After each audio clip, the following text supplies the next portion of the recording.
खुशी ये बहुत पुरातन फुटबॉल टूर्नामेंट आयोजन करा जाउथला। बहु सीनियर लोक मैंने जहाँ को आज 50-60 वर्ष हो साराणी से मैंने आयोजन करते आमर एठी प्रकाश श्रीचंदन दिलीप श्रीचंदन का नेतृत्व रे एवं गयाबंधर बहुत गुरु मुरबी मानक चेष्टार 40 वर्ष ऊर्ध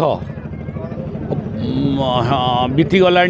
ता पूर्वर ये खेल आरंभ होता एवं किछि दिन है खेल भी बंद हो जाइथिला। बर्तमान ए वर्ष पुणी आउ थे नुआकिरी नुआ माने नवकलबर अवस्था से आमे विशेष भाव में खुशी। मोर बापूजी क्लबर समस्त युवक बंधु को मुझे धन्यवाद देवी जे जहाँ एभली एक फुटबॉल टूर्नामेंट आयोजन करी राज्य स्तरीय खेलाड़ी मानक उत्साहित करछन्ती एवं आम अंचलर युव प्रतिभा मानक भितर खेलुआड़ मनोभाव को तैयारी करने प्रयास करछन्ती।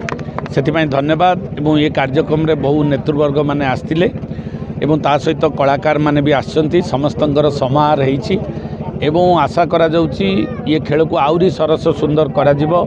ये जो खेल पड़िया अछि ए खेल पड़ियार मध्य आउरी उन्नतीकरणर आवश्यकता रही। ताकू आमे सरकारक पाखरे ए कथा को प्रस्ताव रखिकी पड़ियार आउरी उन्नतीकरण करूँ। एवं आम ये चारि पाखरे जेहेतु इंडस्ट्रियलाइजेशन ग्रोथ है बहुत बड़ बड़ इंडस्ट्रीज आसुँच से आम अनुरोध करूँ से सहयोग दे पड़िया को आउरी सरस सुंदर। धन्यवाद।